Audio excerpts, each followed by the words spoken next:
Assalamualaikum warahmatullahi wabarakatuh. Alhamdulillahirabbil alamin, wassalatu wassalamu ala asyrofil anbiya'i wal mursalin, nabiyina wa habibina Muhammadin wa ala alihi wa ashabihi ajmain wa man tabi'ahum bi ihsani ila yaumiddin, amma ba'du. Segala puji kita panjatkan kehadirat Allah Subhanahu wa Ta'ala atas segala nikmatnya yang telah diberikan kepada kita semua. Nikmat sehat, nikmat taufik, hidayah, inayah, dan nikmat yang paling besar adalah nikmat iman dan Islam. Salawat serta salam tak lupa kita sanjungkan ke haribaan Nabi besar Muhammad Sallallahu Alaihi Wasallam. Bapak-bapak, ibu-ibu, dan teman-teman sekalian, sekarang ini kita berada di zaman kebebasan, yaitu zaman di mana nilai-nilai keagamaan yang kita anut sudah tidak lagi menjadi bingkai kita dalam berperilaku. Pergaulan bebas merupakan sesuatu yang marak terjadi saat ini. Pergaulan bebas dapat menjangkiti siapapun. Ini merupakan penyakit yang menyerang pribadi-pribadi labil seperti para remaja. Mereka mencoba apapun tanpa mempedulikan batasan yang sudah ditetapkan oleh agama, lingkungan sosial, dan hukum. Pergaulan bebas sendiri diartikan sebagai suatu pergaulan yang tidak memiliki batasan, mengabaikan norma-norma agama maupun masyarakat. Karena itu, pergaulan bebas cenderung mengarah pada hal-hal yang negatif, seperti seks bebas, pemakaian narkoba, dan lain-lainnya. Remaja-remaja kita yang merupakan generasi penerus bangsa telah dibutakan dengan budaya-budaya barat yang bebas. Mereka bergaul tanpa adanya batasan, tidak lagi mengenal mana yang benar dan mana yang salah. Oleh karena itu, banyak sekali remaja-remaja berseragam yang sudah kehilangan kehormatannya. Hal ini dikarenakan kurangnya ilmu agama yang diajarkan di lingkungan keluarga, sekolah, maupun masyarakat. Lemahnya iman dan kurangnya pemahaman agama yang kuat bagi remaja juga dapat menjadi salah satu penyebab terjadinya pergaulan bebas.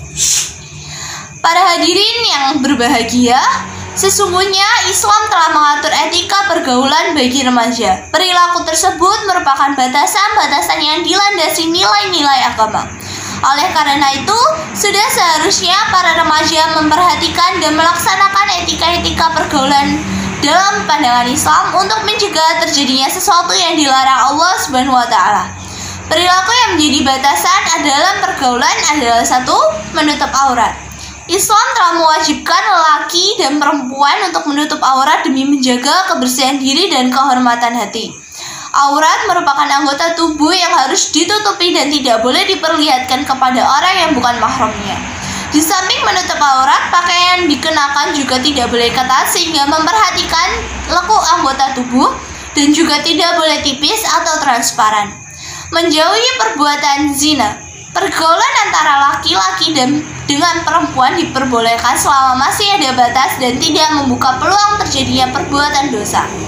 Islam adalah agama yang menjaga kesucian.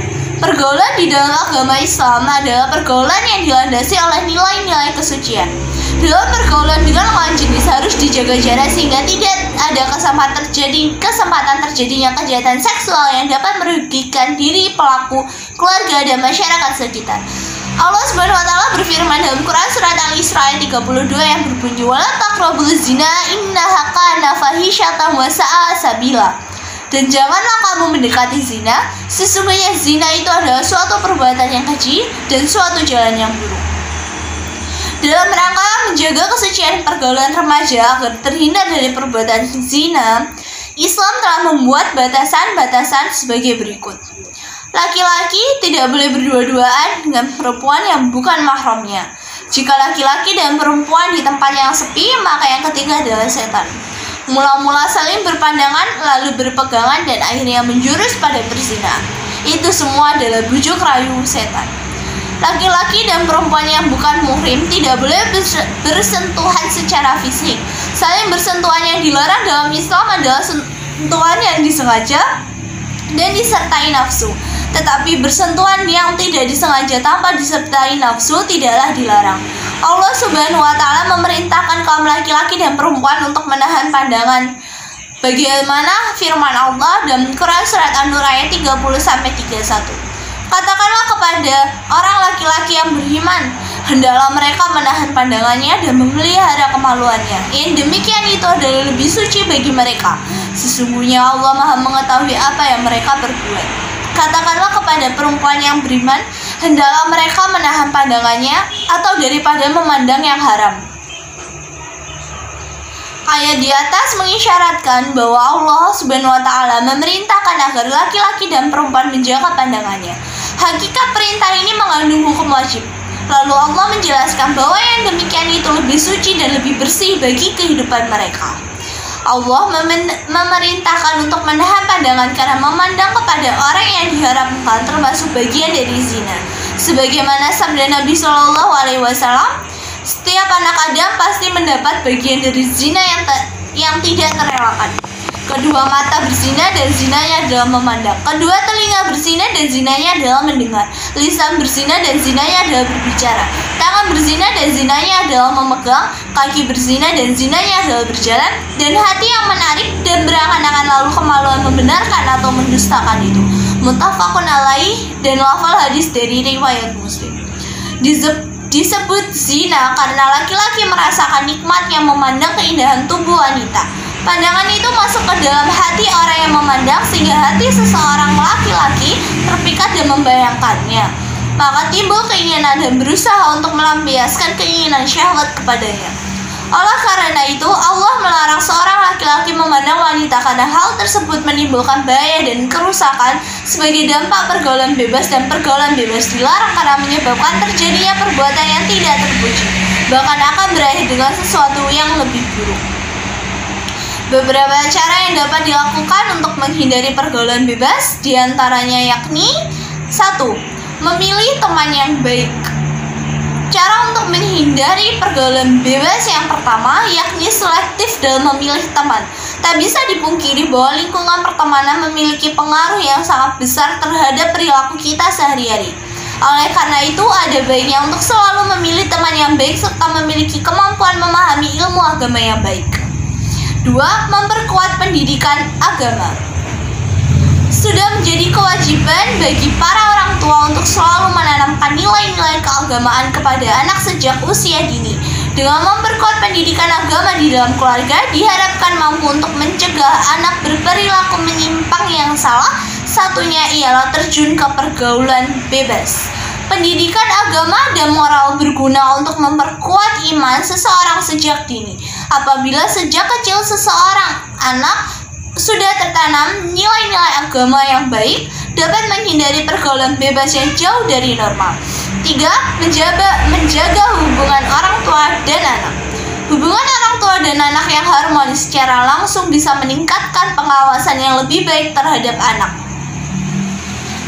Sikap terbuka orang tua ini memiliki peranan yang penting untuk meminimalisir anak melakukan tindakan penyimpangan. Oleh karenanya, sudah seharusnya bagi orang tua untuk menciptakan suasana rumah yang hangat serta nyaman bagi anak. Dengan begitu, anak-anak akan terhindar dari perilaku penyimpangan dan pergaulan bebas. Hikmah larangan perilaku zina adalah setiap perbuatan yang dinilai buruk oleh Al-Quran pasti membawa akibat bagi manusia, baik menyangkut pribadi. Zina merupakan perbuatan yang sangat terlarang. Oleh karenanya, setiap muslim hendaknya menghindari. Tuduhan yang berkaitan dengan masalah zina hendaknya dilakukan secara hati-hati dengan melibatkan saksi yang dapat dipercaya, sehingga tuduhan tersebut tidak mengakibatkan keburukan terhadap tertuduh, karena jika tidak terbukti, yang menuduh akan mendapatkan sanksi yang sama dengan apa yang dituduhkan. Oleh karena itu, sebagai orang yang beragama, kita harus menjauhi perbuatan zina dan membatasi pergaulan terhadap orang yang bukan mahramnya. Demikianlah ceramah yang dapat saya sampaikan. Semoga dapat bermanfaat untuk kita semua. Jika ada yang baik itu datang dari Allah, dan jika ada yang buruk itu datang dari diri saya pribadi.